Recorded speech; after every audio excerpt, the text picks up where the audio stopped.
of Bode, Georgia. The group also dissolved the state executive councils in Bauchi, Oyo, Zamfara, Yobe, Lagos, Edo, and Ekiti states, directing the formation of caretaker committees and fresh congresses. Very true. The move follows last Saturday's controversial PDP National Convention in Ibadan, which earlier expelled Wike and his loyalists. In a commune read by National Secretary Senator Sam Anyanwu, the faction accused the affected leaders of violating Articles 581 and 591 through anti-party activities and disobedience to court orders. Disciplinary action was also approved against several senior members, while Chief Ali Odefa was ordered to refund salaries and allowances collected after his December 2024 expulsion. So let's get talking. We have two legal luminaries to discuss on this very important topic today. We have Barrister Tunji Abdul Hamid and His Greatness Agadaigo. Thank you so very much, barristers, for being here. We truly do appreciate both of you. Always a pleasure. Thank you for having me. All right, beautiful. Now, I'd love to start with you, Barrister Tunji. You are a stakeholder. We've talked about this countless times. And at the heat of the moment, my biggest question often is, why is it difficult to expel Wike and others out of the party? And you've often said that if they expel Wike, that lots of his cronies will go along with him, and therefore there's no need to expel him. Now, finally, Barrister Tunji, they've expelled Wike, and of course, he's fighting back. But what's your take on what's happening at the National Secretariat in Abuja? Thank you for having me once again. It's unfortunate that what is happening in PDP now is unfortunate. And it appears the Wike is playing the game more better than the Makinde and co. They are saying so because what was the intention of Wike before now?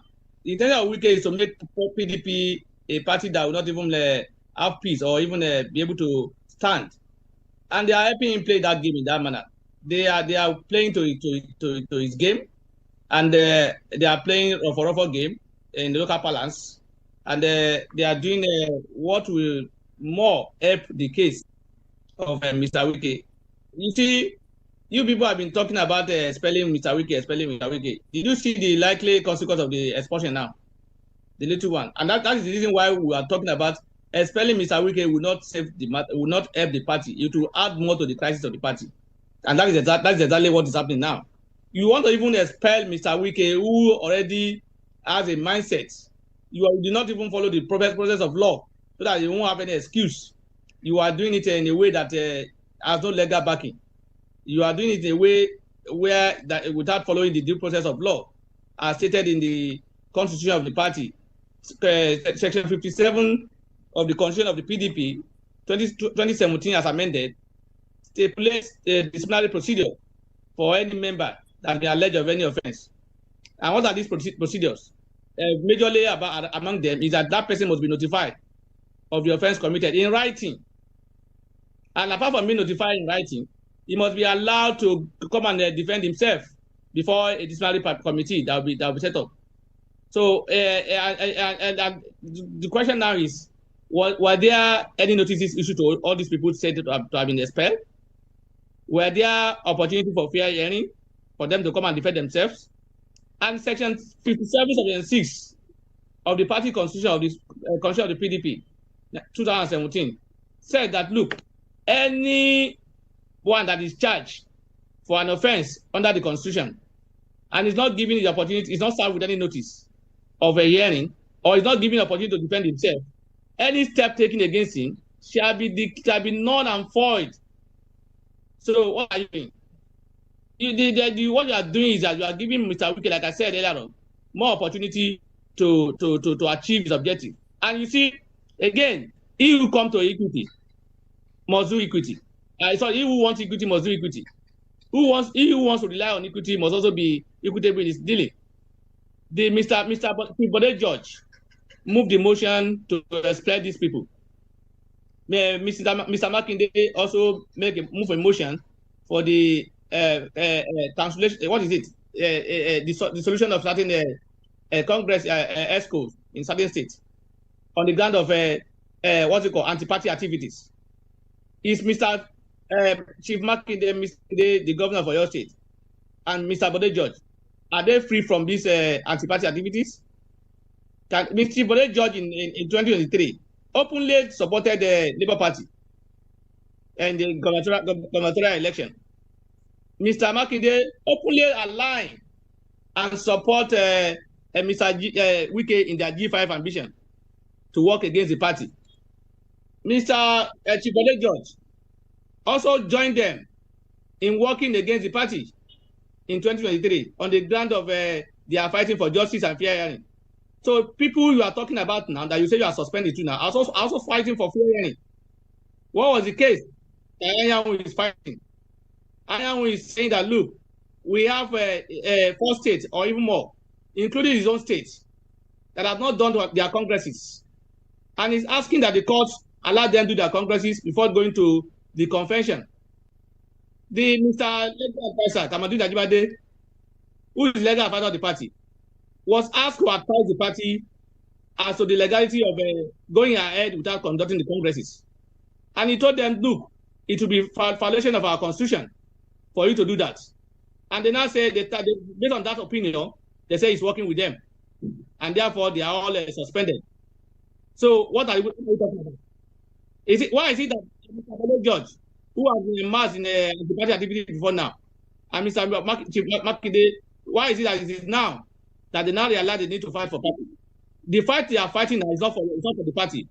They are fighting for their personal interest. They are fighting to capture the soul of the party.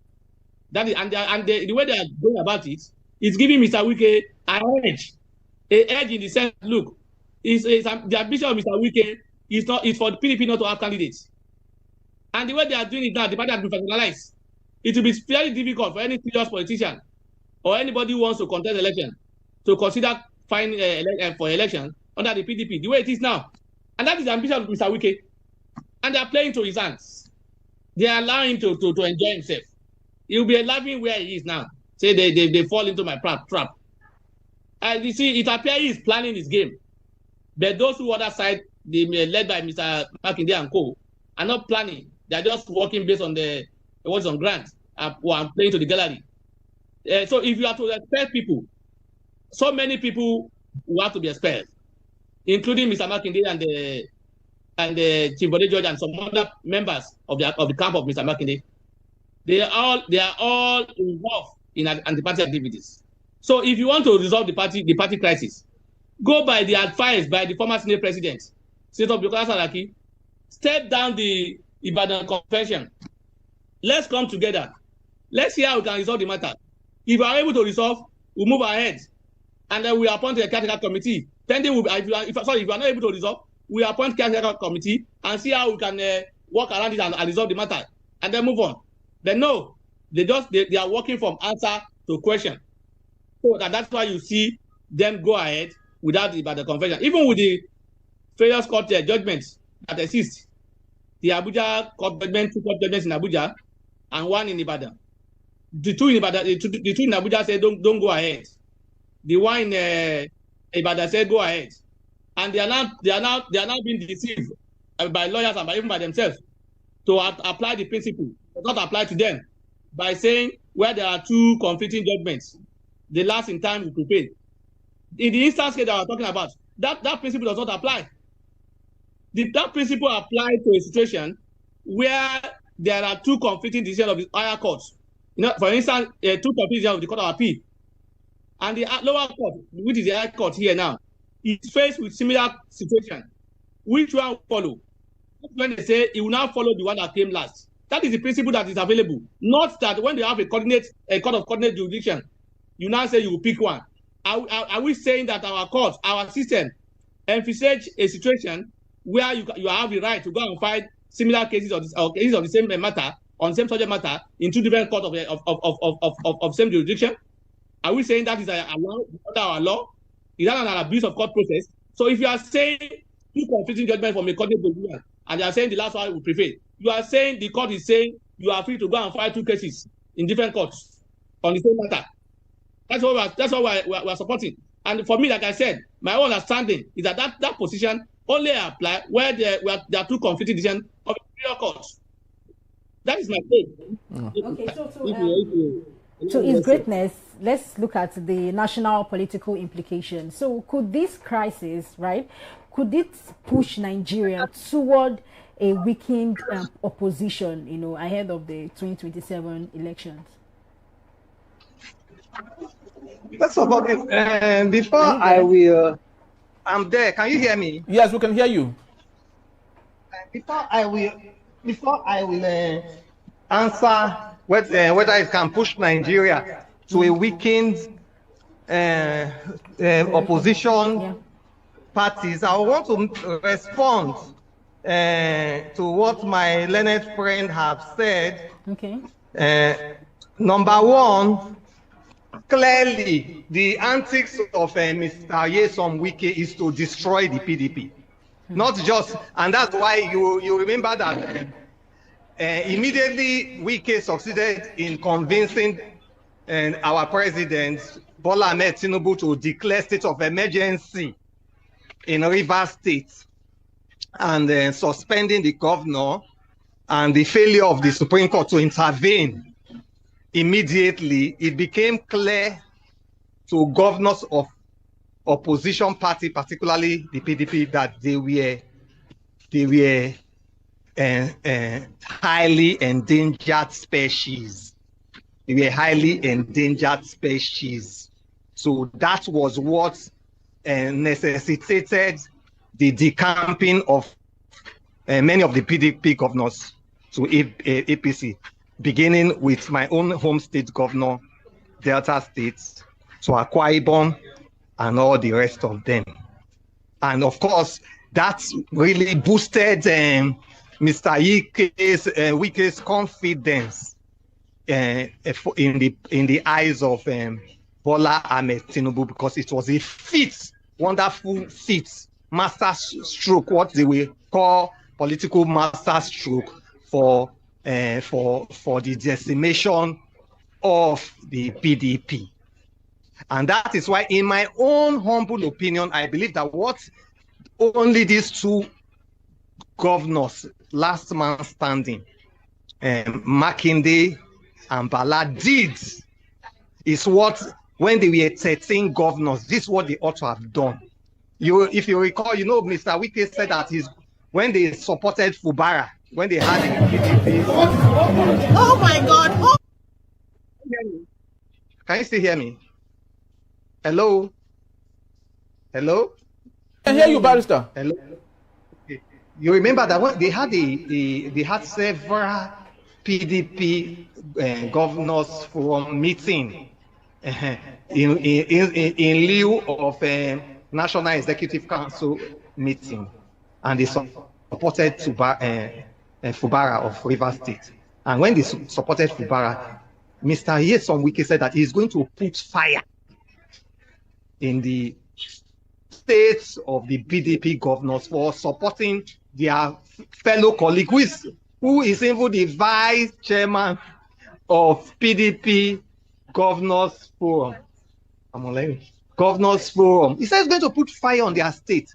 If those 13 governors had the heart of steel that these 2 governors, who I will refer to as last 2 man standing, Makinde and Bala, they ought to have immediately suspended Nyesom Wike, because you cannot compare the hierarchy of a minister to a governor. A governor stands far ahead of a minister, even if it's a senior minister in political authority. A governor is far higher in every respect, I dare to say, than a minister. But because of this feebleness, weakness, and pettiness, and infantile of maybe some of the governors who chickened out, I'm sure some of the governors were resolute to do the needful, to immediately expelled Wike from the party for going to the public to say he will put fire in their states. But some chickened out, and the governors wanted to act in unanimity. That's why they failed to do that 1.5 years ago or thereabout. And in life, whatever issue you sweep under the carpet that you fail to address, it will always come back to haunt you. And that failure, of course, emboldened Nyesom Wike to do more against the party, to keep doing more. At a time, he called the NWC stupid, he abused them, and kept doing more and more and more. And kept doing more. So it is now that it is clear that the die is cast. Number one, Nyesom Wike did not want that convention to hold, except number one, certain positions are given to him. He wanted certain positions, and he was not happy with the way they allotted the positions to the different zones, because it nullifies his candidates who he wanted to be in the new NWC. He wanted Autumn chairman. By zoning it somewhere else, Autumn is no more qualified, cannot be chairman. He wanted Anyanwu maybe to be something else. The zoned position of to somewhere else. Anyanwu was like disconnected. So he worked hard immediately. So he did not work against the convention because of any altruistic means, but in his desire to destroy the PDP, if I cannot get what I want, then destroy. But if they allow Wike to have any candidate for any of the office in the new NWC, he will use that position, just like Anyanwu is doing, to undermine the PDP in being able to field a presidential candidate and ensure that that presidential candidate wins. So I support in totality what these two last governors standing have done. They have dared Wike and they have overcome him, because in Rivers State you don't do local government election during state of emergency, but Wike did local government election despite that and challenged any person who is not happy with the result to go to court. So now, if you say there are two court judgments, Federal High Court said don't hold convention, State High Court in Ibadan within jurisdiction say hold convention. So and in that respect, the last order, and he gave that order several times, stands. So that convention is valid. Instead of Wike to go and start fighting in raising Wike's group to go to PDP office and trying to use policemen to install an unknown BOT stroke NWC. In recent times, Wike has been getting favorable court judgment. What stops him from filing a suit that's challenging the legitimacy of the new NWC? That in the eyes of the law, as far as I'm speaking as a lawyer, they have been validly elected. They are for now the status. What is the status of PDP today is that the NWC elected in Ibadan convention are the valid and subsisting NWC in PDP. So what stops his group who have been enjoying favorable court judgments to go to court and challenge their legitimacy and pronounce it? But what I see about the antics of Mr. Wike and his cronies is that they are very impatient. That's their disposition. They don't have time to allow procedural processes to run. Or even the meeting they wanted to hold yesterday, why didn't they even pretend that they want rule of law by submitting their desired meeting to INEC and give INEC 21 days? But they did not want, it's not about rule of law. It's about gra. Now. That's why, of course, they didn't give INEC notice. They didn't give, if you wanted to expel people, the convention held in which he was expelled, they gave INEC over 21 days notice. His own that he wants to do counter suspension, he did not give INEC any notice. No, and 21 mandatory day notice is desired for any change of political office holder, either election or nomination or appointment. He didn't. So it's clear that they just wanted gra, just to scatter everything. And I'm so happy because nobody has the machinery and devices of violence all to himself. Because you can see how Mr. Makinde and Mr. Bala aligned together to even chase the support. In the meeting where they were even, I don't know why journalists and media stations are still saying that they saw the expelled Makinde. In the meeting where they were holding in PDP headquarters to carry out that act, Makinde and Bala came and chased them away. So the meeting was inchoate. All right, journalists will report the right. The meeting was inchoate. That meeting was aborted. All right. Because they were chased out. Out, yes. Thank you so very much. Barrister Tunji, you had everything your colleague said, how that the NWC in Oyo is legitimate, and I heard that particular information when the governor of Bauchi State was stating that information was given to INEC, so they are well aware that the new sheriffs in town under them, Makinde and co, are legitimate, has been recognized by INEC. So, but what's your take on everything Barrister His Greatness had talked about? I don't know whether he's a politician or he has read the PDP constitution regarding the disciplinary procedure. There are processes. That is so you see, this is not. You see, I'm not saying Wike is doing well or Wike has done well or I'm saying these people are playing to the hands of Wike. That is exactly where they are now. Is where Wike want them to be. So he's winning as far as I'm concerned. And they are playing to the gallery. You are not getting the point. But he is. Yes, he is. He is winning, but his win is not recognized by INEC. Listen, politics is not about playing to the gallery. What does Wike want? He wants unstable PDP. What are they asking now? Unstable PDP. They are playing to that. They want to burn you. You put petrol on your body. You stand behind fire. What are you doing? Are you not helping the person to achieve his objective? The consequence, you see, let me tell you, in a few days or months now, if this crisis persists the way it is now, so many people will leave PDP. No serious politician will contest election under PDP the way it is now. I'm telling you, because he has what happened in San Francisco is an example. APC won election in San Francisco. The election was nullified the other time and given to PDP. Why? They said the congresses that was conducted in San Francisco, there was a court order, and they failed to obey it. Even though they also told me, listen, the same thing happened. The same thing happened in River State. In Plateau State today, except the governor, all the members of the House of Rep and House of Assembly that won election under PDP have been sent out. On what ground? The congresses was not finally done because there was a court order and they failed to abide by it. You see, they can be playing to the gallery. People may be happy. Those who want to see Wike being humiliated. Yes, the Wike is getting his results. It's like a lawyer. I've learned that one. When you are in court, you see lawyer doing as if he's not prepared and doing something wrong. He wants to achieve something before the court. You don't know his objective. Probably he wants an adjournment.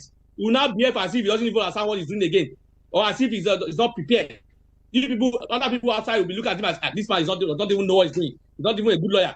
Meanwhile, he has achieved his objective so Wike is achieving the objective of destroying PDP, and they are helping him in that matter. That's the point I'm making. I'm not saying Wike is doing well or he's doing the right thing or what he's doing is right or he's not being challenged. Has given him yes, they've helped him to achieve his objective. The objective is to destroy the party, which I agree. And what they are doing now is destroying the party more. And that's why you see people moving out of the party. I'm telling you, no serious politician who wants to contest the election will be confident to contest under PDP the way it is now. That is the point I'm making. I'm not saying Wike is justified for what he's doing. Or he may not be wrong. I don't know whether I can come in at this point. Can I come in? He may be wrong. Hello? Yes, please do. Hello? Yes, you can. Hello? You can. Please, when Wike called, if you remember Wike's analogy about some of the political parties pre-2023. He said APC is cancer, while PDP has malaria, that he prefers to have malaria than cancer. And to tell the truth, the role Wike and his allies have been playing in PDP is cancerous. So when you are dealing with a cancerous disease, you must be ready to sacrifice some of your body organs so that the patient can survive, including your large intestine or your small intestine. So yes, we can desire this kind of treatment to save the patient, which is PDP. I know that what Makinde and Bala Mohammed have done now, they have, because Wike was a cancer cell in the body of PDP. What Bala Mohammed and Makinde have done, they have removed the cancer cell from PDP, which maybe the large intestine, small intestine, so that the patient, PDP, can survive. Yes, PDP will lose some followers, but I can tell you that since on Saturday, please, now it's my turn, cancel one by one. Since on Saturday, personally, I'm a PDP member as well. The confidence profile of PDP has risen times 200% for the ability of two governors to remove the cancer. When what 13 governors could not do, two governors did. And what they did yesterday, they matched strength for strength and expelled them from the PDP office and installed Turaki. Turaki, since yesterday, despite the Abuja police backup for the Wike camp, Turaki has fully assumed office of the PDP headquarters. And I hope that the meeting scheduled for today will hold as planned. And of course, Wike is not even doing this because it doesn't really have much of the strength. He has the backing of the APC and even the president, because it is in the president's interest to see that there is no viable opposition to his candidacy. So if the truth about it is that the real people, Bala Mohammed and Makinde, fought against yesterday and even for some time is actually President Tinubu. They are the ones, it's not Wike. Not Wike. As a minister, he cannot direct police. Yeah, please, I would love to ask you both. And going back, so coming back to what you asked me, that what is the fate of opposition parties?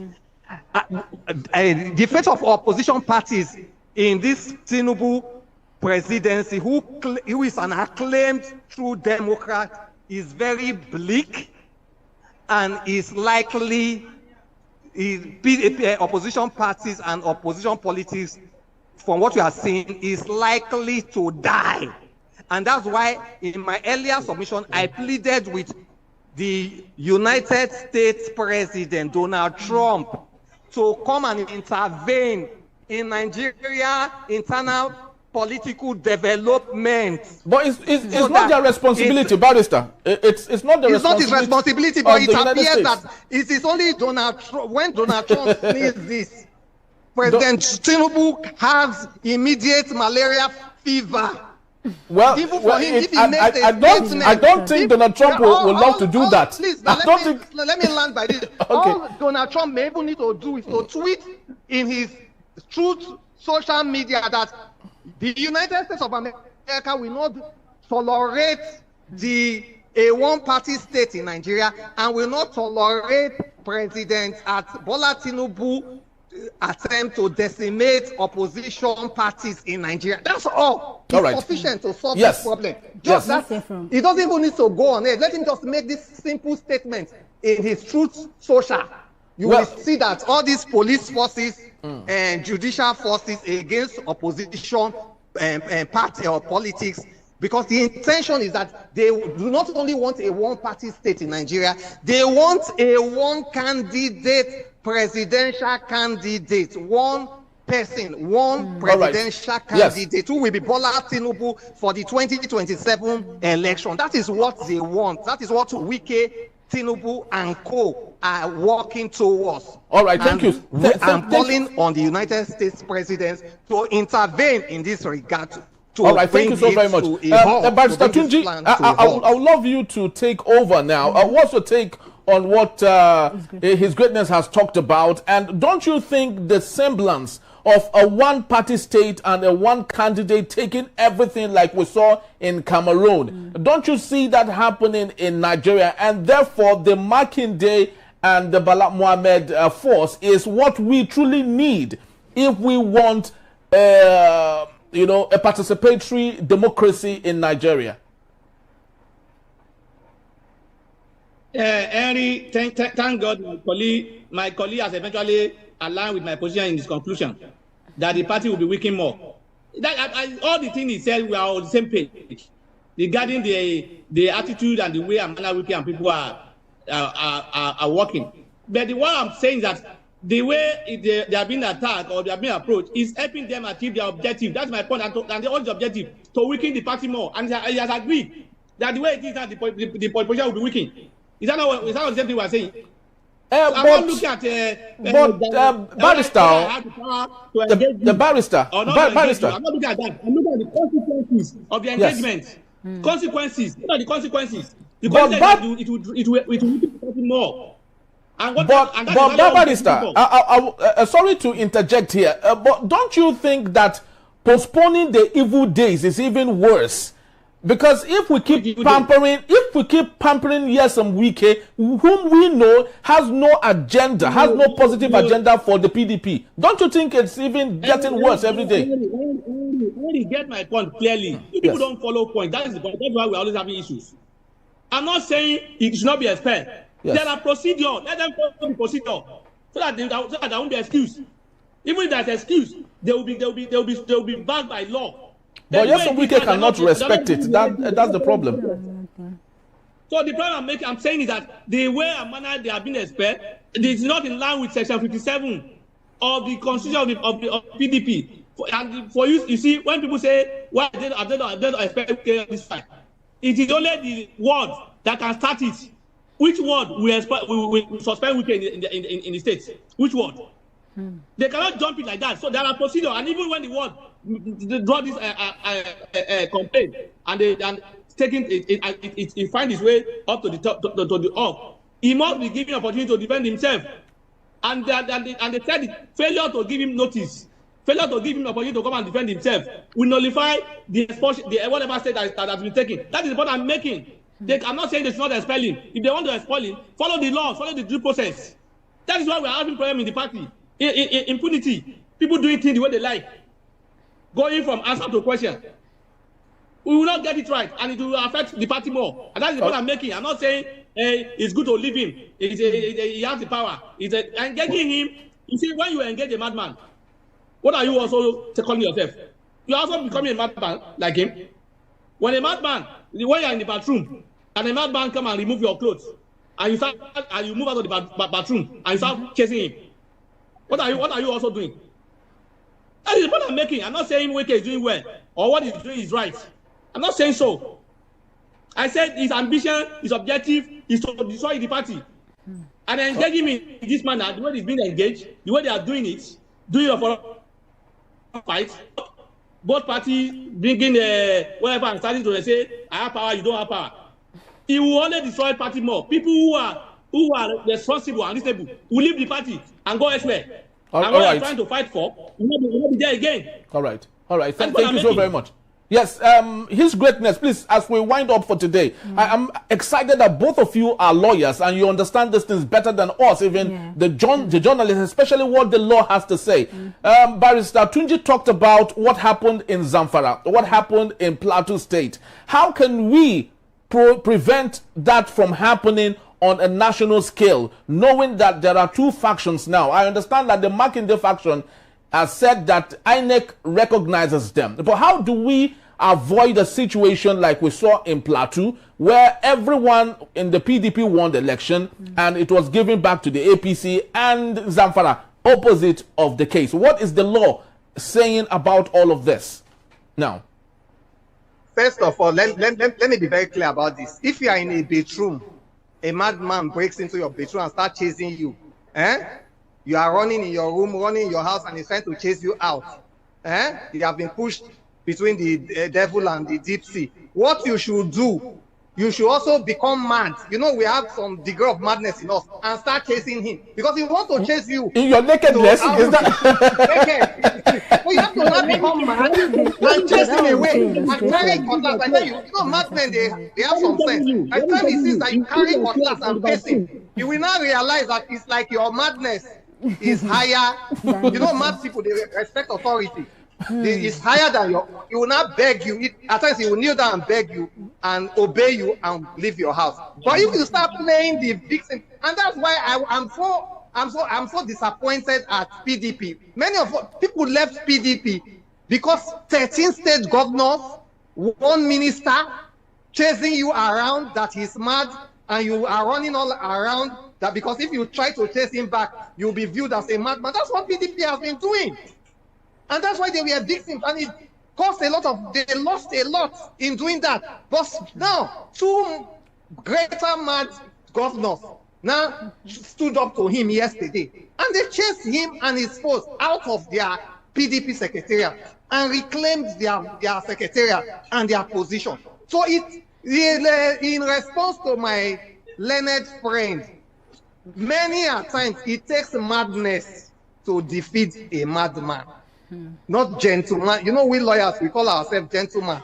But at times, if as a lawyer, you need to be mad if you want to get certain real justice. You need to behave like a madman. That's my response to him.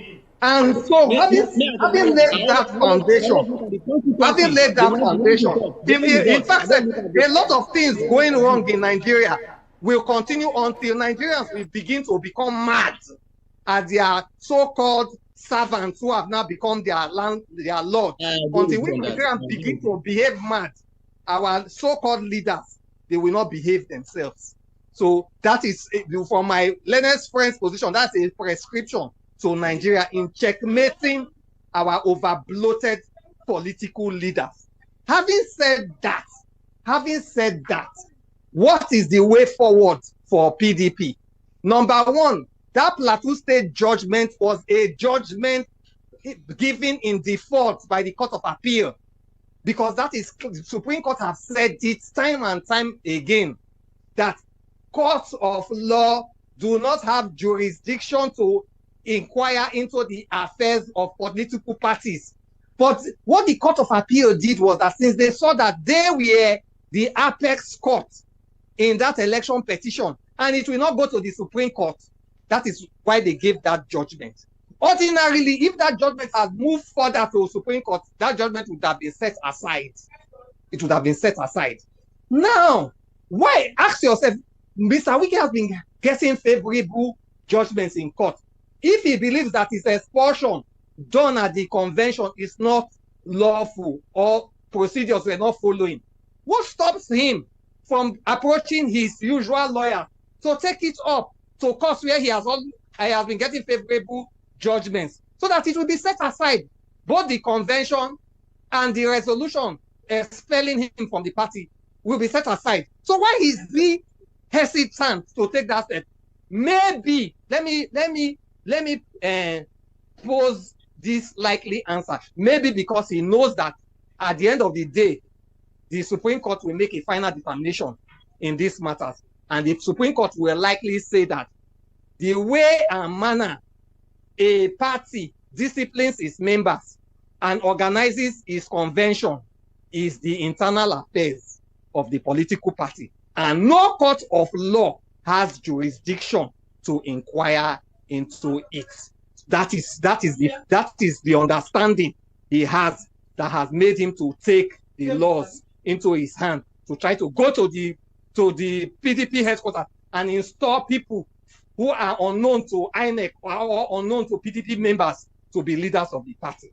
So clearly, the fate of PDP, of what happened in Zamfara to APC, what happened in Rivers State, those cases are completely different. That climate is different from the present PDP convention. And in the eyes of the law, that PDP convention for now is lawful, legal, legitimate, and binding, and it stands until, hopefully, if those matters get to the Supreme Court and the Supreme Court determines otherwise, the processes or the expulsion of Wike and his friends, the processes of the enthronement of Turaki and his new executive members are lawful, valid, legal, standing, binding on all authorities in Nigeria, except and until a court of higher authority rules otherwise. So what should PDP do for now? I encourage Turaki to go ahead and begin to rebuild the party from the destruction meted out by Wike and his allies. I expect him to build hope in us, because I'm also a PDP member, by the way. I'm a PDP member. Build hope in us that the party will not tolerate the shenanigans of the past. Go ahead, form alliances with other parties, with ADC, with NNPP. Thank God now that this new ESCO has, the former ESCO said that it's not going to form alliances with other parties. But thank God this new party, being able to read the time, knowing what the time is saying, has promised that PDP will not be an isolationist. It's going to form alliances with ADC and any other like-minded political party. Okay. All right, thank you. Build confidence in us, and hopefully by 2027, one way or the other. All right, thank you so very much. Ambassador Tunji, please, as we conclude, what do you think is the way forward for PDP now? In 60 seconds, please. Yeah, my own side, you see, I love the optimism of his greatness. It appears, we are different person. I am a realist. I don't deceive myself. I don't play to the gallery. I play based on reality on ground. We're in a country where we know that our court don't follow. We can give judgment today and tomorrow another thing will be given. It depends on where they are and who is in power. So is that the system I rely on and say the court will not say so? The court will say we know this law. And then you see we are missing this point of a court cannot interfere in the party affairs. No, it's not general. The court cannot interfere in party affairs. It has to do with management and internal and the leadership of the party. Then when you are talking about infringement of the provision of the constitution of the party, the court will interpret it and will interfere. What was the like I said, what was the case before the court that Anyanwu took to court? That our party constitution said there must be world congresses, there must be local government congresses, there must be state congresses. We have not done our own. There is violation of this law. Court asked them to do our congresses before proceeding of convention. Is that internal affair? Is that an internal? Even our constitution said there must be fair hearing. Everybody must be carried along. So we are just missing the point and say has no power to interfere in party in internal affairs of the party. It's not all issues that are internal affairs. Issue that has to do with breach of the constitution of the party. Issue that has to do with breach of the constitution of the electoral act.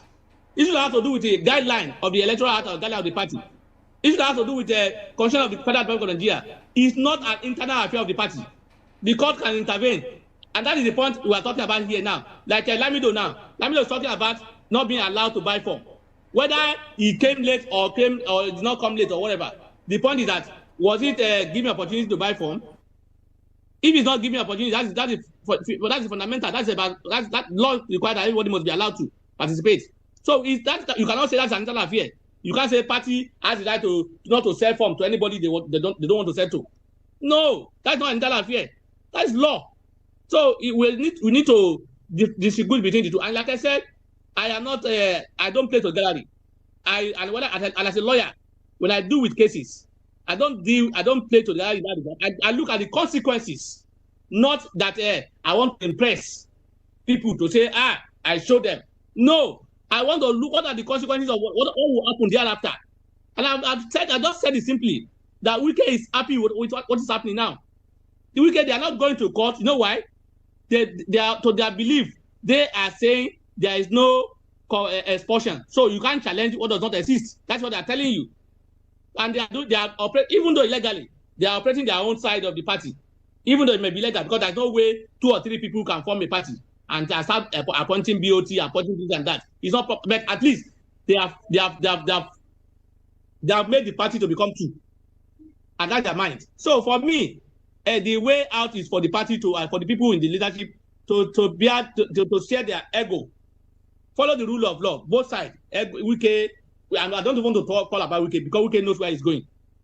He has said it that he's supporting this government. So those who love the party, who want the unity of the party, should come and say and show that, look, law and rule of law and the constitution of the party are being followed whenever they are doing anything to avoid all these crises. And you can see, out of those governors that left, they did not show leadership. And like his greatness said, they ought to have done this long time ago, jointly. Then what did they do? They left. So for me, it's going to be a difficult period for PDP to come back. And he has also agreed indirectly that they want to merge or they want to align or they want. PDP is almost going into extinction. That's the point I'm making. That the way it's going, PDP will not be alive, and that's my own point. All right. So if they want PDP to be alive, they should take their elbow. They should take their elbow. Hello. And they work in the rule of law. Hello. Yes. Yeah. We actually don't have time. I want to humbly disagree with my colleague. Please, in 30 seconds, if you may. We don't have so much time. Yes, the issues before the court are clearly internal affairs of political parties. These guys, they are clothes. These guys, they are woven with sheep clothing as breach of constitutional provisions of the party. But in reality, especially the case decided by Omotosho J of Federal High Court in Abuja, are issues of political parties. And the 3 states that complained of non-holding of convention, 3 states out of 36 on Abuja, is insignificant for a court to say a convention should not go on. And it is better to have 100 faithful members of a political party than to have 100,000 that 90% of them are betrayers.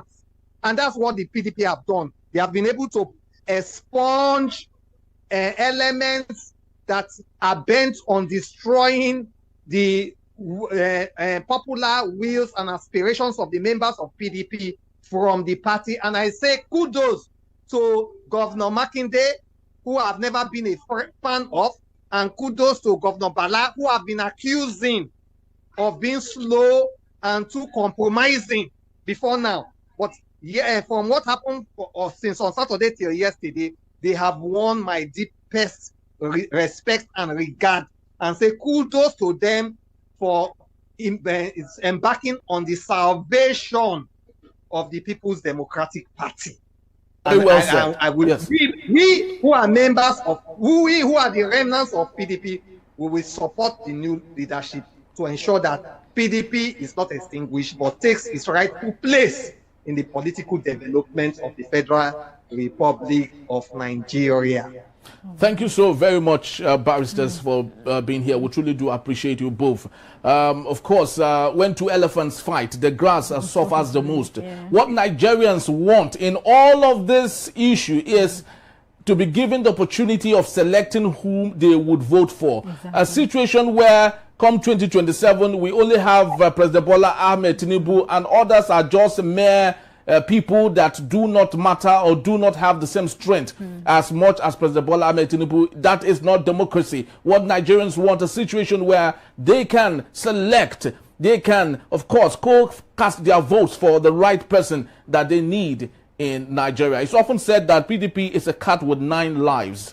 Sometimes it feels like it wants to die. Before you know it resurrects again. We hope that PDP would resurrect yet again. Thank you so very much, His Greatness Agadaigo, for being here. We truly do appreciate you. Pastor Tunji Abdulhamid, thank you as always. Always having me. Yes. Thank you for always having me. Thank you. Show. We appreciate you. Have a fantastic Wednesday. Thank you. Have a fantastic Wednesday. Thank you. Always a pleasure. Thank you. Pastor Tunji, thank you as always. You've been very awesome. We truly do appreciate you, sir. Thank you for having me too. I greet my colleague. Thank you. Thank my party member. Yes, of course. They say the tongue and the feet are very best allies. You know, sometimes they quarrel, but they need each other, and that's what we need in Nigeria. Don't mix it together. Yes, of course, definitely. All right, thank you, people. That's just about the time we have. Thank you, Kende, for being here. Thank you, Amy. Truly do appreciate you. All right, we're about to leave. I would love to believe you enjoyed our show just like we did here. Yeah. Very explosive, and I really loved the conversation. Very insightful. Yeah. You know, when you have the best minds, you know, speaking about something that they truly care so much about. Yeah. It's awesome. It's great, and I love to have this sort of conversation over and over and over again. And I would love to, you know, beg my two legal luminaries that I would love to invite both of them yet again for another a great episode on Enterprise Television. Please do well to visit us if you may. You can find us at enterprisetvnews.com. You may equally rewatch this when you visit us at Enterprise TV7. I am Henry Wike-backed. And I am Kende Bode. Have yourself a splendid day. God bless you. God bless Nigeria. We'll see you at the other side. Yeah. Bye-bye.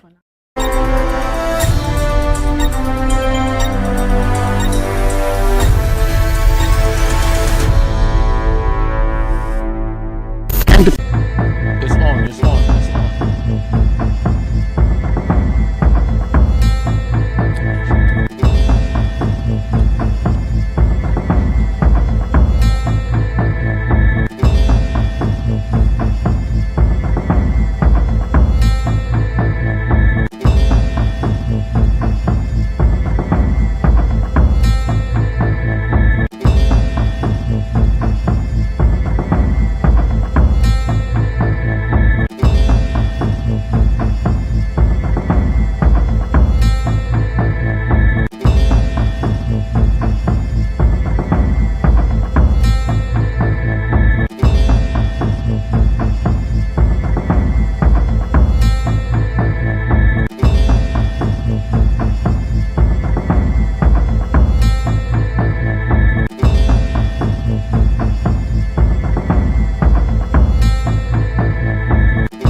State and the president of the Light Up Ndukwa campaign, and equally we have Moses Onyego, Delta State, of course, that's where he is reaching us from, and we equally have Barrister Vanso Feli, who is reaching us from Toronto in Canada, and the Comrade Endurance Eurose, equally reaching us from Delta State. Thank you so very much, gentlemen, for giving us your time. We truly do appreciate you all. Thank you very much. Thank you. All right. All right. So just before we get talking on everything that we have today, let's maybe take a look at the Kwale Free Trade Zone, which of course holds a great promise for catalyzing economic development in Ndukwa community. But its success hinges not on land allocation or custom setups alone. The foundation of any thriving industry, you will agree with me, or commercial hub, is reliable on power infrastructure, without which the zone risks becoming a hollow project.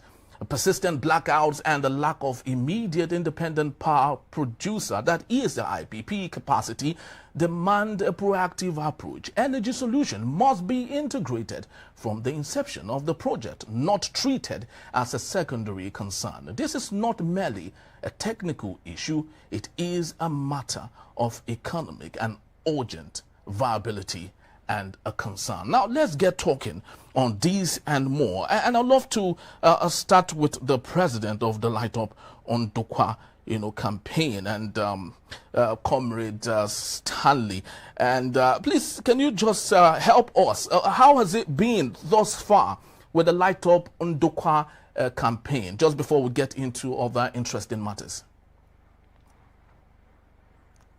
Well, thank you very much. So far, so good. The Light Up Ndukwa Association, the campaign, has been going places. Recently, we went to Bracket family in Abuja because we've been on this, and truly want to appreciate Enterprise TV for all they've been doing for us, trying to make our voices heard to far and wide. But we decided to go internationally so that the international community will also look into the matter and see a way whereby our campaign can be looked into, our cries heard, and the project, the IPP, is given onto us. So I think we are moving forward. In a nutshell, we're moving forward. Thank you very much. All right, thank you so very much. Now, on to you, Comrade Moses. You were part of those that made a visit to the Brekete family, and although the president had talked to us about the mission and the vision of getting yourself into that medium, but can you just help us fleshing out what went down there, the significance of what you think would come out from that visit that you made at the station, that is Brekete family?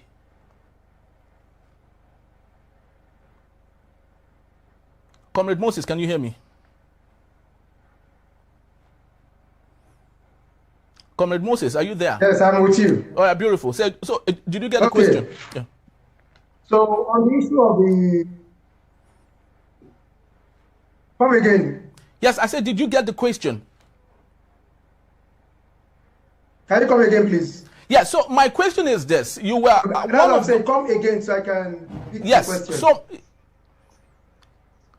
So my question is this. You were one amongst those that made, of course, a presence at Brekete family medium just to voice out what the intentions are for the Light Up Ndukwa campaign. Can you help us fleshing out how it all went down, and if that visit, you think, in your opinion, has given the dividends of why you went there in the first place?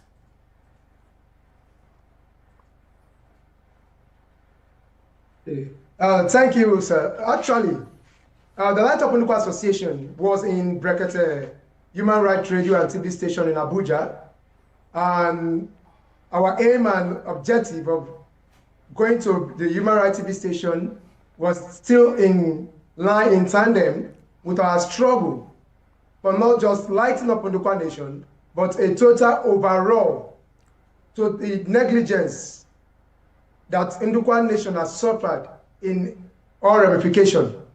So we were in Abuja, we were giving audience, and during our live session on Brekete Family, Human Rights Family program, our House of Representative member was put on call, on a live call session, where he acknowledged to the hearing of the whole world that Ndukwa has been in darkness.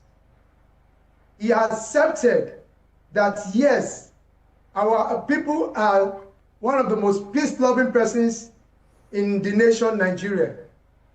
He also acknowledged the fact that we have the highest gas gathering hub in Nigeria and sub-Saharan Africa, and yet we don't have light or development that can measure up with what we are giving to the society.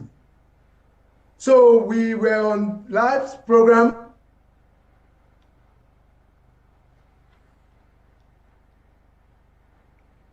Are you still there?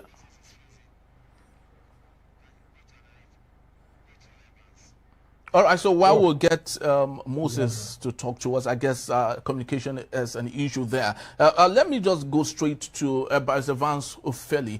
Of course, you were not there at the Brekete family medium to further the campaign and the voice to why electricity is very so crucial. But your overview, what do you think? Do you think it will give the dividends? Do you think the people responsible would listen, knowing that the message is not just personal, one person to another, but it is going beyond, you know, what might possibly give rise to the results? Do you see the end? Do you see light at the end of the tunnel thus far? Very well. What is important, can you hear me? Yes, very well. What is important is that the conversation is ongoing. It's not left unattended to. Okay, that's what is important. And on that day, coincidentally, the particular day that the members of the Light Up Ndukwa Association went to Brekete family was the same day that the Kwale Free Trade Zone, okay, was commissioned or inaugurated. So you can see that whole day, the next day, and the days after, conversation in Delta State was on Ndokwa land. And that's because Ndokwa has been so neglected for such a time that is unacceptable.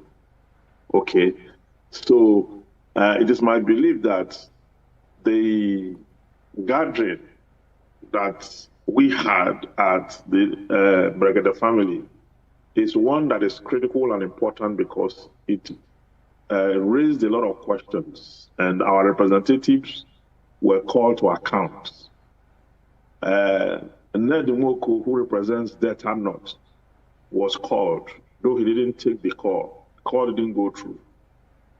Then Nnamdi Zeshi, who represents Ndokwapani Federal Constituency, was also called, and there was conversation between the Human Rights Radio, the Light Up Ndokwa Association ESCO members, and the lawmaker. And it was one.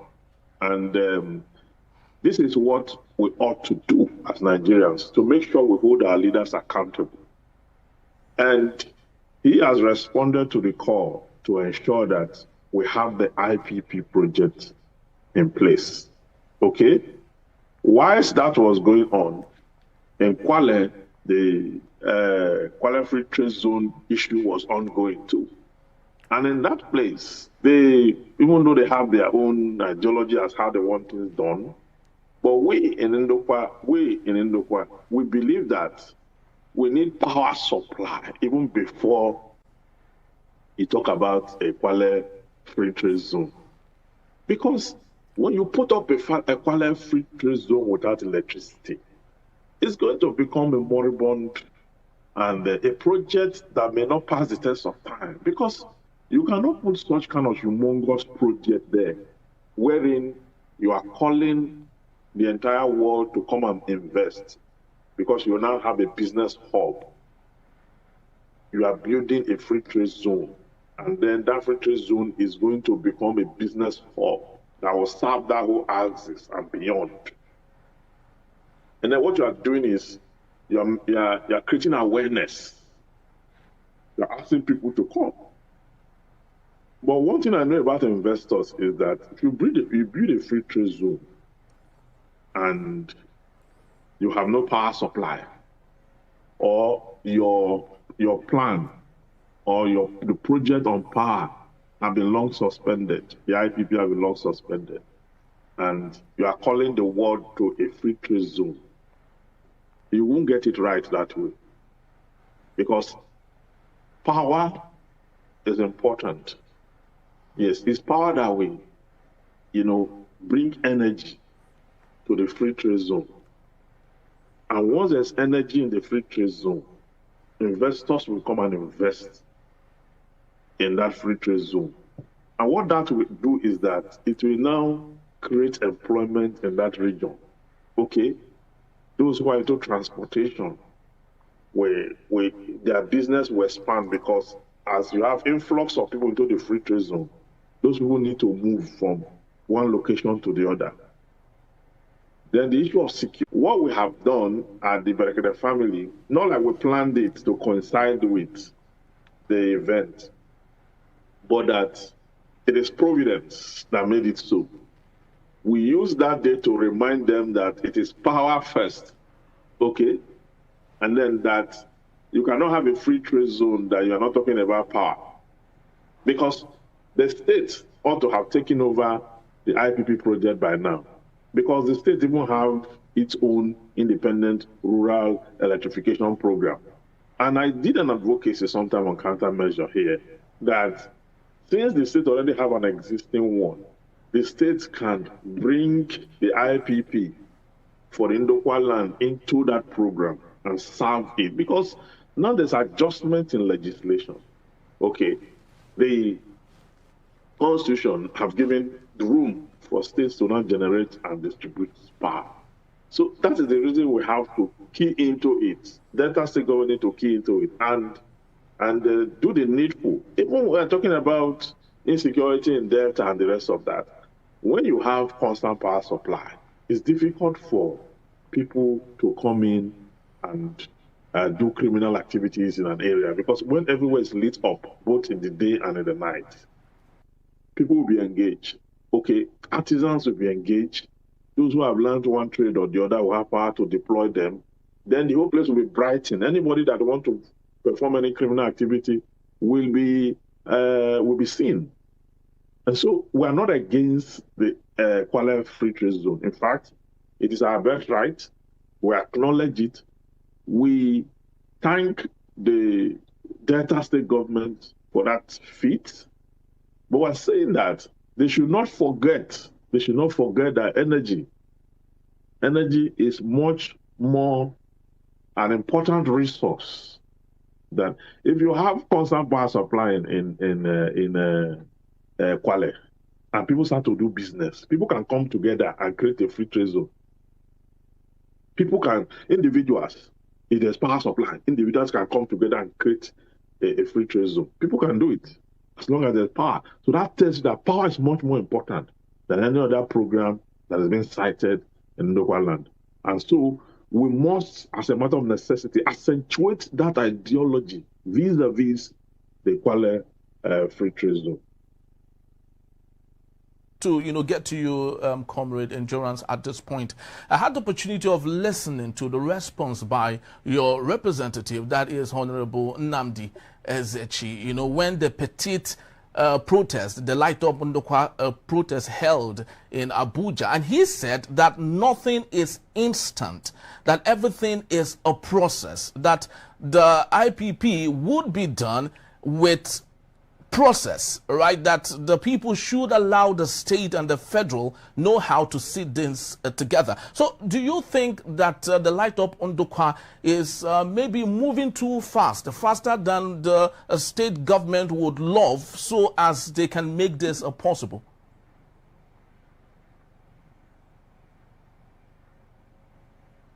Comrade Endurance, can you hear me?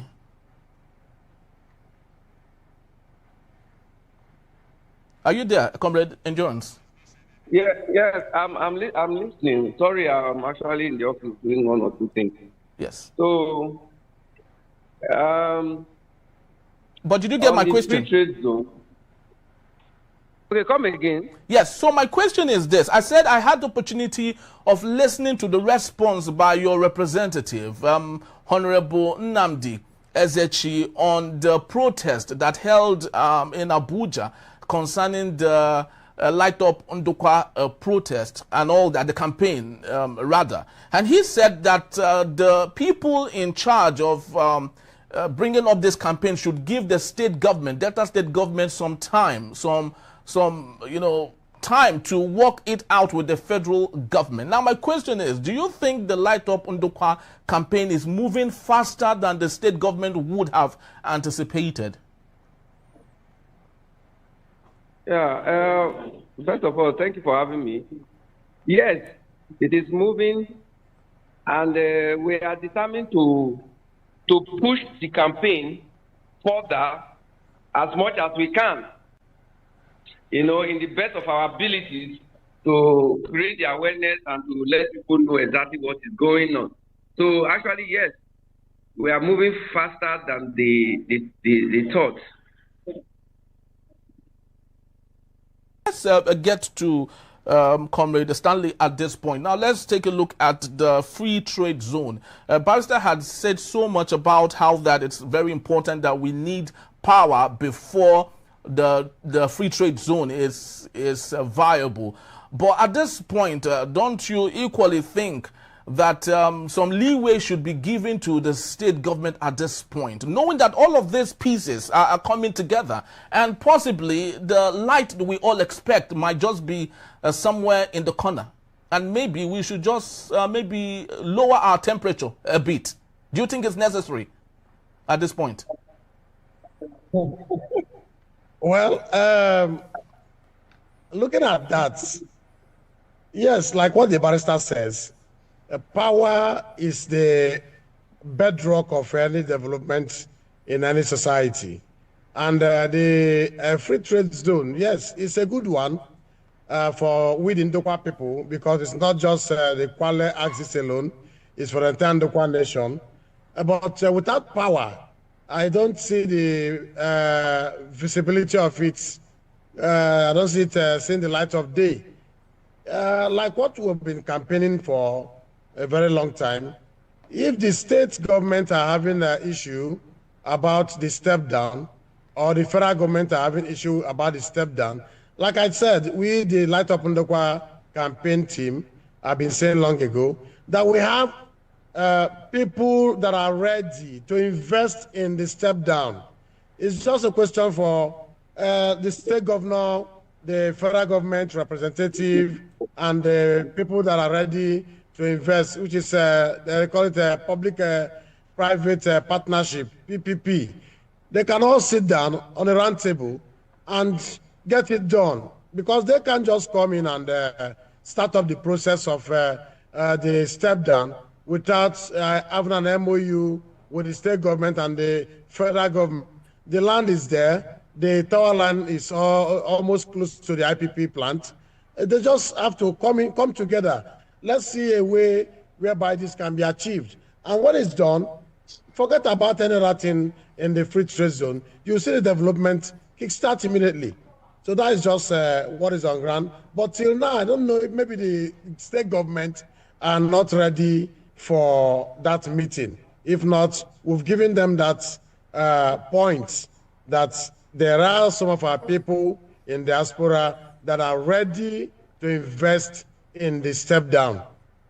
So that is on it. Thank you. All right. Yeah, thank you so very much. Comrade Moses, at this point, Kwale Free Trade Zone, if we would enlist it amongst many other free trade zones, we have the Lekki Free Trade Zone, the Lagos Free Trade Zone, Calabar Free Trade Zone, and many more free trade zones. And all of these free trade zones, funnily, are managed by the Nigeria Export Processing Zones Authority and offers various incentives, such as tax, holidays, and so on, and so forth. So don't you think the Kwale Free Trade Zone should be given a life of its own and never meddled into?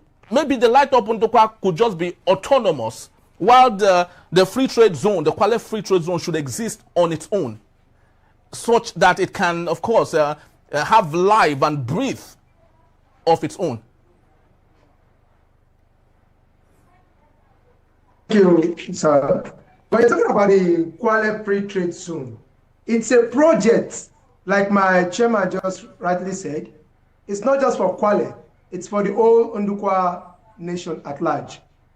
The Light Up Ndokwa Association, the name is Light Up Ndokwa. The nomenclature is, we are called Light Up Ndokwa Association. But we are not limited to issue of just the IPP step down. We have broader issues. We are discussing on the roundtable. We are trying to bring to the roundtable a discussion of the total overhauling of the Ndokwa nation, because Ndokwa nation is giving to this nation and the world at large a chunk of our source of power in the nation, the national grid. We are putting a large percentage to the national grid when it comes to power. Contributing a large percent to the nation's economy when it comes to gas, and we're also contributing when it comes to agriculture and other areas. So when we're talking about Light Up Ndokwa Association, the mistake sometimes is limiting it only to the step down IPP. It's not, that's not just the only project we have at hand. So even the Kwale Free Trade Zone is one of the things we are agitating for, the overall development and industrialization of Ndokwa nation. So you looking at it, like what my chairman rightly said, there's no way we can be discussing about the Light Up Ndokwa without discussing the Kwale Trade Zone. But in all of this, the trade zone can function to its optimal expectations if there is no constant power supply. And that is why, and that's what brings us back of setting down the IPP. You cannot pay like from the local distribution companies. We hardly even have like a day to run an industry. So for the Kwale Free Trade Zone to function optimally, we need the IPP to be stepped down. So that is what brings the Kwale Free Trade Zone. That's the connecting nexus between the Kwale Free Trade Zone and the Light Up Ndukwa agitation. So when we in the Light Up Ndukwa, we're not only asking for the IPP, we are talking about the total and overall development, industrialization of Ndukwa Nation. So that is it. Thank you. That's great. And I just learned we have Comrade Lucky, who has just joined us from Italy. Okay, we just equally learned he has, I guess, a communication error is the problem there. But of course, once we get him, we will definitely, have him as part of our show today. Barrister, the same question I asked Moses is this. Like I did ask him, we have numerous free trade zones in Nigeria. All of these free trade zones are managed with the information I have here, are all managed by the Nigeria Export Processing Zones Authority, right? So which means everything about power to that particular facility might be taken care of by this authority. So don't you think, like I asked Moses, that the Kwale Free Trade Zone should be given the opportunity of a life of its own, such that people within that particular place can take advantage of this without unnecessary distractions here and there? Yeah, I understand what you are talking about. The free trade zone, there's actually a law that governs the operation of free trade zones in Nigeria. Okay? And it's an act of the National Assembly. Kwale Free Trade Zone is not going to be an exception. Okay? It falls within the ambit and the purview of that particular legislation. Okay? But you see, what we are talking about is that in areas where you have had free zone in Nigeria, all places where you have free zone, you talk about Lagos, talk about Calabar, talk about everywhere you are, there's always the effect of energy, which is very, very important. There's always the role of energy. And we are saying that since we have an existing and ongoing IPP project, okay, why don't the state government inculcate or incorporate it into its own rural electrification program and have it running while the free trade zone is being built? You understand? Because in doing that, the operation can be either way. The free trade zone can have its own independent power supply. But what we're saying is that the IPP, the capacity we're given that was approved for us, the whole of Ndokwa cannot even exhaust it. And it's going to be constant. It's a line that is constant because of the production of gas, the huge production of gas. So it's going to be a constant, and Ndokwa have the capacity to sell to any other place, any other region, and whatever it is, or to distribute to any other region. So if you are going to have a free trade zone in Kwale, there's no need, making out a separate life for the free trade zone with its own power generation. Remember, we have not even concluded about the IPP. Then your question now is suggesting that the free trade zone, they will not create another IPP for the free trade zone. When we have an existing one that has reached 80% completion, that can supply to the whole of Ndokwa and even give to any other region within the Delta State region. So it's a blessing. It's a blessing that was approved for us. It's a blessing that we now have a free trade zone coming up, okay? See, for some of us that are very far away, I see that as our retirement destination, because there's no way we're going to have that kind of project. That will not be in Lagos or be America or be wherever. That's our destination. So we must guard it carefully. And We do not need to build a free trade zone that you now go and start to create an independent power supply for it, to feed it. When we have an independent power supply that can feed it, feed community, and even take outside the whole of Ndokwa land. So ours is to influence government policy by, making these suggestions and putting this information forward. See, because no one knows it all, even the government, even the economic team of Delta State, they don't know it all, okay? So that is why when we put these things out there, okay, it has a way of influencing whatever they are doing. They may say, these people are stupid, they are stubborn, they don't want to listen, but they are listening to what we are saying and it's influencing their decisions, okay? Nobody planned that we're going to have an outing at the Brekete Human Rights Radio in Abuja, which coincided with the free trade zone. What it means is that the cosmic administration of the universe is making things and aligning purpose for the people of Ndokwa land. I don't think there's any part of this country that have the kind of resources that Ndokwa have that have suffered as much as Ndokwa has suffered. So that is why we need to keep saying it. As we keep saying this thing, the message goes into the cosmos. Then in a way, it reawakens the spirit of those who are leading us, okay? So that they will take it serious. Because not too long ago, Delta State government spent a huge amount of money for a flyover in an area that have no population, in that area, you can count the number of cars that go into that place where you have that. And what they spend is far much more than what they could have set down for the IPP. Okay, so when we're speaking, the other day, the Azagba of Asaba was being interviewed on Arise TV, and he made a statement that though he was being political, that, though Ndokwa being a little bit neglected, there's nothing like a little bit neglected. It's not like the word neglect. The word neglect, it doesn't, it's either you are neglected or not. That's the adjective. You cannot say somebody's neglected small or is neglected, It's either you are neglected or not. So he has said it already.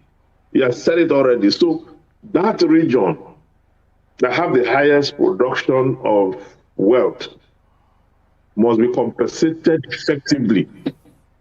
So I do not think the free trade zone should come with a separate independent power when we already have one that can actually envelop the entire region and can give out of that. Yes, Barrister, just a follow-up on your question before I get to endurance on this part. I made my research here and I discovered, actually, this is actually very interesting, that the Aba IPP is the first independent and integrated power utility in Nigeria.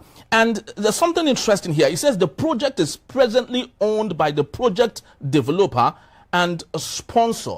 So the question again is it that the community of Ndokwa are maybe waiting for manna from heaven to come, or isn't it possible to have someone just like the Aba IPP, someone who is ready to say, hey, I'm going to go for this, provided for my community, just like it was done in Aba. So what exactly is the problem? Is the community waiting for the federal government to give it to them, or are they waiting to take it by themselves and make good use of it? The federal government have given it to us already. They've given it to us. And because they've given it to us, they gave it to us at a time when it was only the federal government that could have made it work. The federal government did it up to a point, and it became an abandoned project. The right thing for it to do now is for the state to take over it and make it work. That's the right thing to do.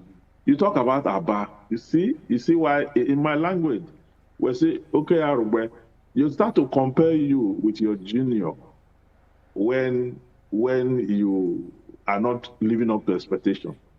You can imagine comparing Delta with Abia. Can you imagine? We were told that Abia is one of the 9 states in the Niger Delta, the NDDC. And I asked myself, what quantum can Abia when you mention data in terms of oil production and adding Dokwa to it, Abia does not even come close at all. So, but because we are not living up to expectation, we have become okay everywhere. That is it. We're not living up to expectation. So our leaders must take this serious.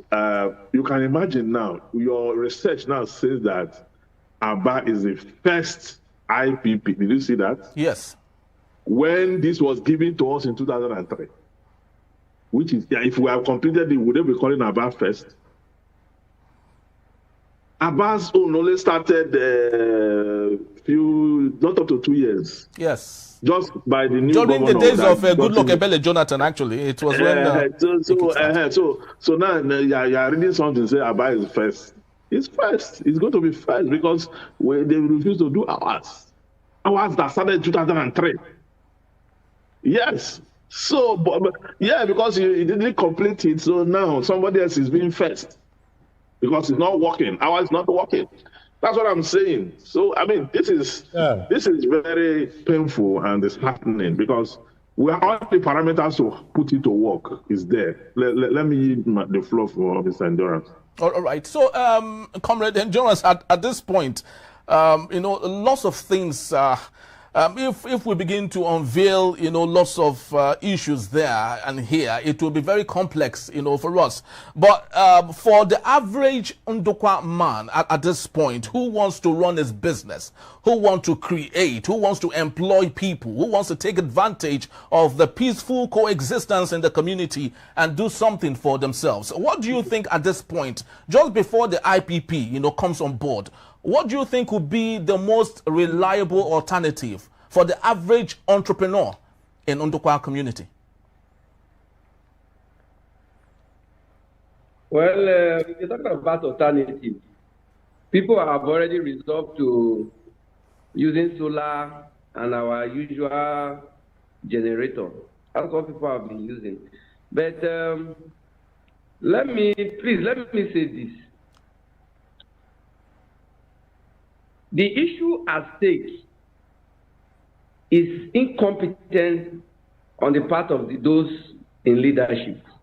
So when you say those in leadership, who are we talking about here? Because it's very important that when we cherry pick, we call names such that... From the deputy governor we are talking about from the deputy governor to the House of Assembly to the local government chairman and all of them that are involved. Because this is a grassroots issue. It is expected that the leaders form a team from the local government chairman to National Assembly. I'm talking about even the senator representing Delta North. They are supposed to sit down as a team and come up with a solution and let the federal government and state government know that, wow, this is exactly what we want and this is very important for our people to develop.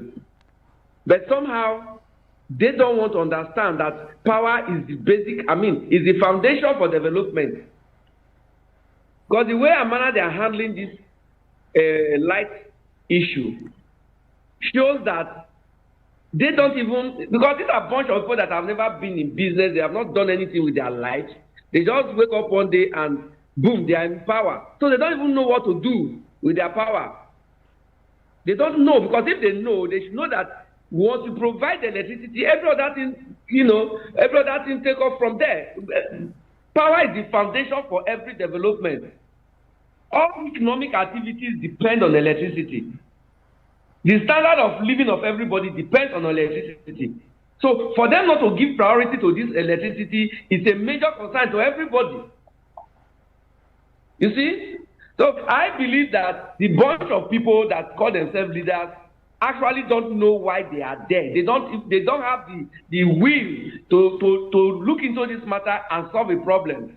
Let me talk about this free trade zone. Don't forget, 9 years ago when Okowa started this industrial park or whatever in Kwale, and they spend huge amount of money going to China, they want to bring investors. My brother, you and I know that investors are always searching for where they can invest that is conducive for them, that production is cheaper so that they can make profit. So they're coming, they want to do whatever. I said it that time that these people are just joking with us. And 8 years after, they have come with free trade zone. Free trade zone without any. My brother, look at when you visit the free trade zone. If you are a human being that is an investor, can you go and invest your money in such place? Where are you going to start from? You are going to provide your electricity. You are going to provide everything for yourself. No, they are not serious. Let me put it point blank here. The government of the day, they are not just serious about Ndukwa. I can tell you right now that whatever they are doing is just to create attention and, window dress development, make it look as if they are working or they have Ndukwa at heart. Nothing is happening there. I can bet you that in 4 years' time, that thing will remain like that. Nothing is going to happen there. All these things they are doing, they can deceive whatever they want to deceive. But I can't see any seriousness in what they are doing. Because before you even come to say you want to launch that place, there's supposed to be some simple development that investors will say, wow, these people are serious. There's no road there, no electricity, nothing, just push. And you say you are opening a free trade zone. Is that free trade zone in Nigeria? If you have been to Lagos free trade zone, the place was mapped out, roads were constructed, and people started investing. That is why Dangote went there, because everything was laid down. Yeah. Incentives were provided and all that. But what are we having there? Just a show that they want to do something, make everybody believe at least they have remembered Ndukwa for free trade zone. But there's no seriousness. If this government is serious, the first thing they will do is to step down IPP, grade the road in that free trade zone, make the place look ready for investors to use. There's no such thing. I can't say anything serious about what they are doing. So for me, I don't believe they are serious about the free trade zone. I just look at it as window dressing and to make people feel they are doing something. So we keep talking about it. We keep shouting until we begin to see something meaningful, because we are tired. Let me remind you of that the promises have been there for too long, and we, the Ndukwa people, we are really tired of empty promises. We have a lot of projects, a lot of contracts that was awarded in the name of Ndukwa that never saw the light of the day. So this is not the first time. Above Polytechnic was approved. To date, nothing has been done. Even while they are upgrading other polytechnics to universities, Above Polytechnic cannot even have, in fact, nothing whatsoever has been done since the creation of Above Polytechnic. And what are Ndukwa people doing? We are happy that the government is doing well for us. Our people keep saying Okowa has done well for Ndukwa. It beats my imagination. The kind of people, apart from the government, we the people of Ndukwa too, we are the major problem. Because I can't imagine why somebody in his right sense will say Okowa has done anything for Ndukwa. After giving university to other ethnic nationalities, he gave us nothing. Not even road, nothing. Then they keep praising them. Once they give them any little thing, they will shout. Now they are shouting that they are giving them free trade zone. What is there in the free trade zone? I can bet you in the next 4 or 5 years, that place will remain like that. No seriousness from our leaders, no seriousness from the people. We keep talking about the leader. I think the major problem is the people. Because it's the same our people that goes to these people to praise them, to collect money from them and say all kinds of rubbish. Then those of us that are saying that the right thing should be done, we are not the enemy of Ndukwa. So I don't believe anything. All this, we are just discussing all these things. But until we begin to see meaningful development, see signs of seriousness, I cannot take all this people for serious for anything. I can't even imagine that they are doing anything, because I can't see anything there. I can't. I drove past, I stopped over, there's nothing going on there. It's just a show, fanfare, and everybody goes home. In the next 4 years, we are going to remain in the same place. You are going to leave China where you have electricity and go and invest in a bush when there is no electricity. Come on, let us get serious for once. Comrade Endurance, you're actually, very factual. You're realistic, with some of those facts. Of course, hardly you will see someone who would come with this nature of truth at this point, because like you did say, you called it window dressing. But I'd love to go to you, Comrade Stanley, just before we call it a quick for this conversation. Why do you think our leaders, especially people representing the community, would behave in such a manner? I heard Honorable Nnamdi stating that the deputy governor, who is a son of Ndokwa, is the first ever deputy governor in Delta State, the first from the community. So why would you think such a respected individual would want to do dirty his own community? Do you think this is conscious, or is he being bureaucratic at this point and allowing things work naturally? Yeah. Well, on that area, we are not surprised that he's acting the way he's acting, because he's only doing the line of his master, who happened to be the former governor of Delta State, Senator Ato Ifeanyi, because he planted him there. He made him the deputy governor. So whatever decision he is taking from Okowa. Okowa, like what Nigerian just said, Okowa in his entire term in Delta State as governor never did anything in Ndokwa Nation. If at all he did roads, we can mention one or two. The Ase Creek Bridge, which he started, then the Governor Sharif administration completed it. Now, the deputy governor himself does not do anything without seeking advice from Senator Okowa. Even the Sopadek MD, this is the first time MD is coming to Ndokwa land. It's from Etwa, very close to Barrister Vansu Felix compound. That's where it comes from. He has never done any single project in Ndokwa Nation. For over 2 years, going to 3 years now. His tenure is elapsing and from now. By next year, between now and March next year, his tenure will elapse. Another person will come in as MD of the Sopadek. Now, we don't even have any single project in Ndokwa Nation. When you look at people that we call leaders, that are, I don't even know the word to classify, that are stooge to a former governor. How do you expect things to work out in Ndokwa land? It can't, because it is only what they are being told to do. That is what they do. So I would just say we are very, very unfortunate with leaders like the deputy governor, the Sopadek MD, and even the chairman, the local government chairman. We are very, very unfortunate with leaders. We are very, very unfortunate with political leaders in Ndokwa land. So we are just trying to say, God, when will we have when will we have good leaders that have the people interest at heart? Ever since these people took over office, they've never for one day call for a conference, a community roundtable discussion. This is what we've been doing for the past 2 years we've been in office. This is what we've achieved. These are the challenges we are having. If there's any way we the youths or we the community can stand up and try to reach out to those areas to make sure that they achieve what they are supposed to achieve for the communities. They have never done that. Very soon, campaign will start from next year. You see them start with all rubbish campaign promises. They will do this, they will do that. The interior villages, they will be going to interior villages.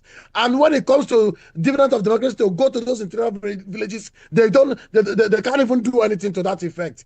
So, my dear brother, we are very, very unfortunate with bad leaders in this Ndokwa nation. Thank you. Yeah, very well said. Comrade Moses, it's often said that we are a reflection, the society is a reflection of the leaders that they have. I do not know if you would dispute this, but knowing that 2027 is round about the corner, how do you think the Ndokwa community can safeguard this? Like Comrade Stanley did say, how is it possible that the community would, of course, nail it the way it should be, such that your representatives are people who understand the plight of the people, and know where and how to go about solving the problems of the community? Okay, thank you.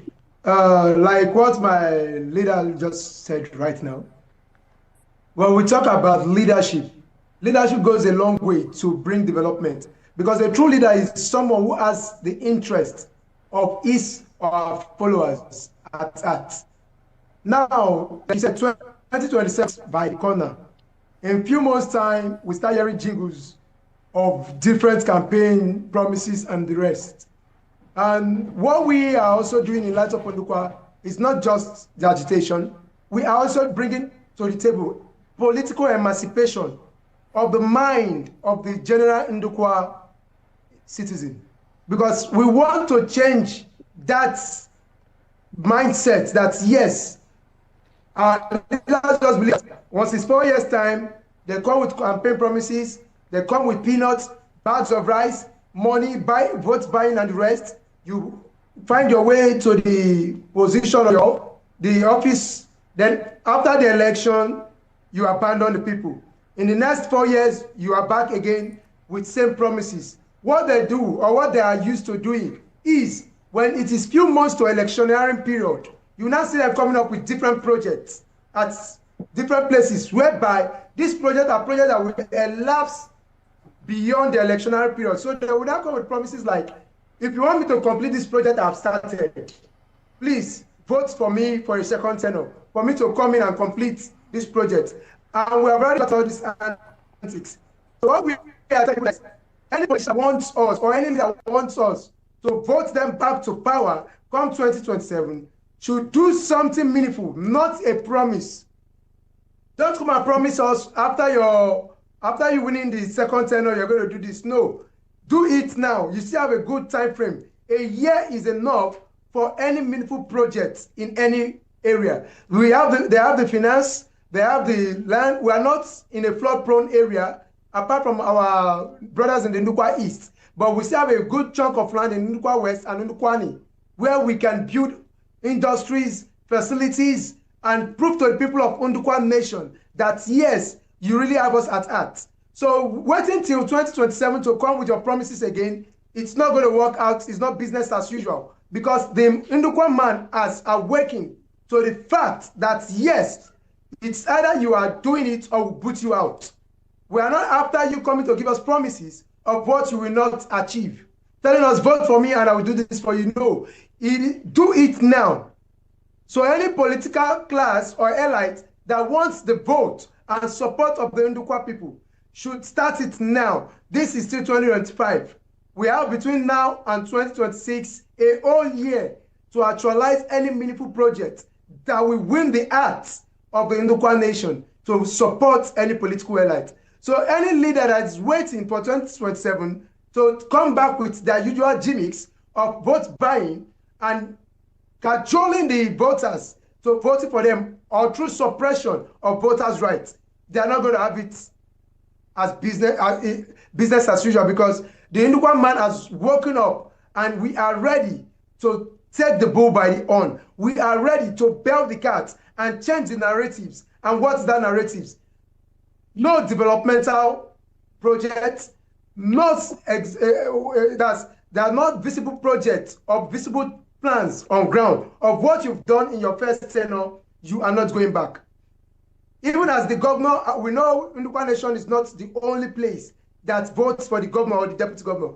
But I can make it bold to say at this point that Ndukwa Nation had the highest quota of population of voters in the last election that voted massively for the Sheriff of Bode administration. Among the whole ethnicity in Delta State, Ndukwa Nation gave Sheriff of Bode the highest vote, even more than his own community. The Ope and the Robo, where he came from. We in Ndukwa gave PDP a block vote.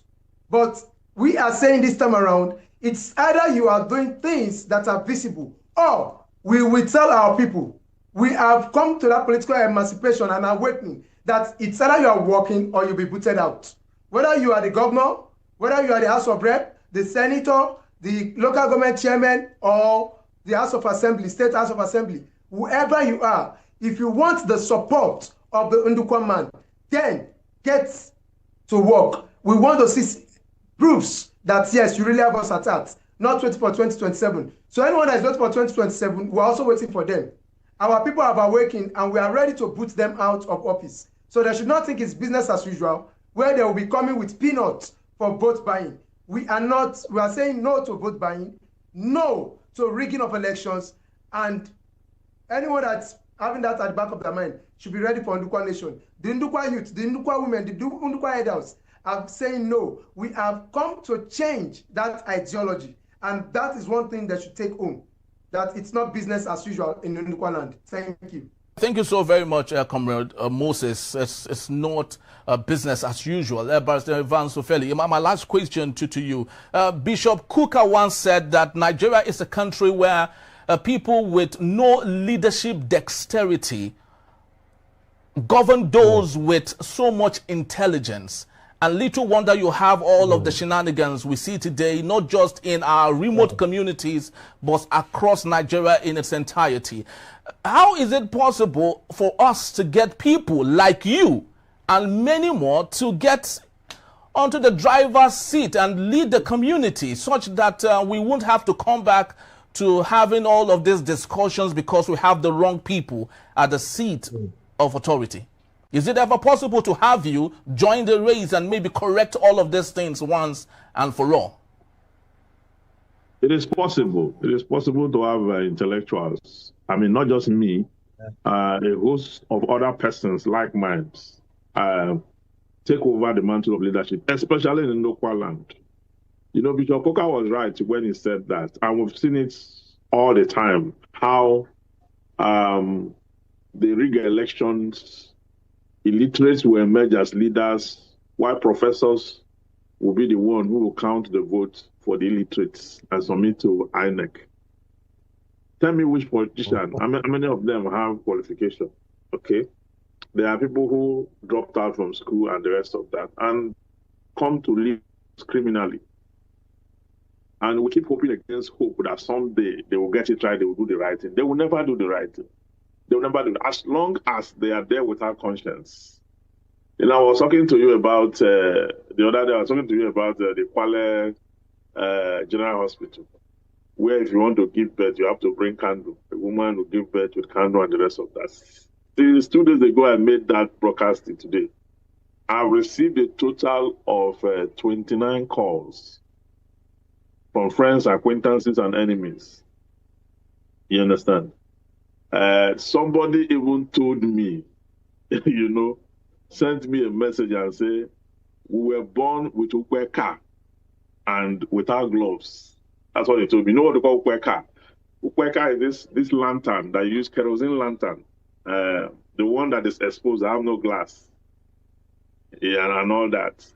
A lot of people have accepted what is going on in Ndukwa land as the norm. And you see, my greatest fear was accentuated by endurance. I didn't want to go there because I wanted to give them a benefit of the doubt. My greatest fear, as I speak to you right now, is that the Kwale Free Trade Zone should not go the IPP way. Because it has all the conditions, all the parameters to reach abandonment, just like the IPP. I didn't want to say it because I just wanted to see if this, but it's very glaring. When someone starts to tell you that he wants to construct a house for you, and the next day you are expecting him to start from the foundation, and it starts from the roof. He have not done foundation, he's now bringing roofing sheets and other things, and it's trying to start the building from the roof. That's exactly what the zone is about. So that it's my earnest prayer unto God that the free trade zone will not go the IPP way. That this government should be able to correct both at the same time, because once you correct energy, you have corrected everything wrong in that community indirectly. So this is my call to the Delta State government. And I say this with all sense of sincerity, that you see this IPP in local land. If this government cannot give us that IPP, it will be difficult for the people of Ndokwa to support this government going forward. It will be difficult. It will be difficult because now the awareness is not what it used to be. The political market has changed. The political temperature has changed. Everything has changed. They may think that they can come and buy votes and do all that, but there will be serious resistance this time around. There will be resistance this time around. So what this government can do in its own interest is to ensure that they put this IPP to work. Put it to work. When you put it to work, it will become easier to have the free trade zone emerge. It will be easier. But when you have a free trade zone that is a bush, then you go there to speak grammar. And the deputy governor goes there to sing Ife Mama Wekure and the rest of that. That's not the way to go. That's not the way to go, because it's not yet visible that this project is going to hit crescendo. It's not visible. So the government of the day should make it visible to us. They should give us the parameters. Let's see what they intend to put in place, and let them give us the building plan, the structural plan, with landmarks, with time projections, that between now and December they are going to do the road. Between January next year, between the first quarter of next year, they are going to have the electrification. Between the first half of next year, if we don't have something like that, there's no hope in sight. And they don't have anything like that. They don't have anything. They just want to push it to the edge of 2027, the second half of 2027, so that they can use to campaign for the next election. That's what I see they are doing. And this is quite unfortunate, to say the least. Very well, quite so unfortunate. Comrade Endurance, your last thought on this matter. How do you think in 2027 Delta State would not go the way of Anambra? Anambra equally had the same issue. The governor wasn't doing as awesomely well as they expected, and they promised themselves they were going to do something great. But November 8th, he took the whole 21 local government without any for the opposition. How do you think it's possible to avert that in Delta State so you can have a credible representation of people that would walk into the desire of the community they represent? Well,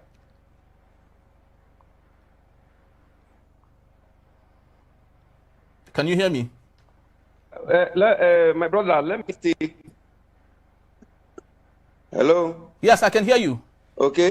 Yeah. Yes. So let me say this. We are not unaware of the plan of the government to do what they are good at doing, because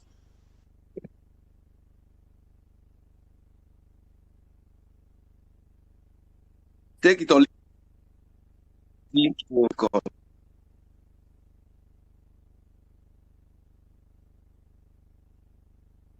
Yeah, sorry. Coming here. Yeah. Okay. So, like what I was saying, we are aware. We are not ignorant of their plans to rig. If you look at the political environment in Delta State today, anywhere you go is endorsement. And you keep wondering, what are these people even endorsing? Endorsing failures? Because as far as they are concerned, they are doing very, very well. And of course, money is exchanging hands. You know, they are trying to satisfy one or two people who will be pushing the narrative that they are working, even though they are doing nothing. You know, and the stories that they are working. It's coming to even a point now that you dare not say things are not going well, because they have pushed the narrative out there, and a lot of people are beginning to sing the song. They are working. Even in Delta State now, go everywhere. There is construction everywhere. Even some construction that ordinarily should take a period of 6 months and 1 year, they are stretching those projects to continue to 2026 so that it will be used for campaign. We know that. We are not stupid, we know. You understand? Then the idea of rigging and vote buying is not out of the question. We know what they will do. The question is, how many people in the Delta State are ready to say, no, we want good governance. We want the right people to be positioned in the right positions. How many of us are ready? Because we have a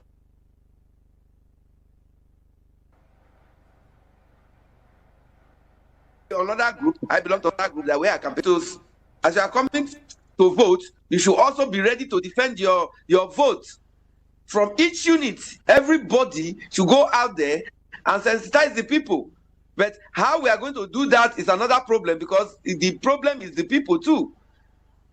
Our people have come to a point that they have accepted that anybody that is coming for elective position is a thief. So whatever they give to you, you take that day and satisfy yourself for that day. After that day, let them go for another 4 or 5 years. They come again and give you 5,000 or 2,000, and you still vote for them. So that is the ideology, and people have come to, you know, when something keeps happening over and over again, people tend to accept it as normal. It becomes a culture.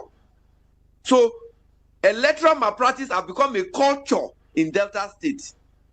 And the people who are enjoying that culture of criminality are not ready to let go. Meanwhile, the people too who are suffering the effect of a criminal government, they have accepted that that is how their life has come to be. So whatever happens, they don't care. If you are tired, you find your way and go to another place and leave. You find your way and go to another place and leave. So that's ourselves, but we believe that with this awareness that is coming up, a lot of things will change. It will not be business as usual. But we also have to beef up our campaign and sensitize our people for them to know that the person that is in charge of your money, his character is important, his knowledge is very important, and his awareness is also very, very important. So the character and confidence issue have to be brought to bear to people to understand that this is the problem. Because the problem we have is having the wrong people leading us. If we have the right people, we won't have too much problem. Comrade Endurance, everything you've said is straight to the point, and it's what it is. But the truth still remains, ladies and gentlemen, that no serious investor, I say it again, no serious investor will commit a dime to a zone where electricity is unstable. Key industries such as warehousing, agro-processing, cold storage, light manufacturing, and ICT rely on uninterrupted power. Without it, operating costs soars, efficiency plummets, and the zone's appeal evaporates. Road and customs infrastructure alone do not attract long-term economic players. If power issues are not resolved, the Kwale Free Trade Zone could become yet another underutilized state project, wasting resources and missing vital job creation opportunities. That is the fact, and that is what we stand for. Thank you so very much, comrades, for being here. We truly do appreciate you all. Barrister Vansufeli, Stanley, Ado, Comrade Moses, and Comrade Jonas. Thank you all.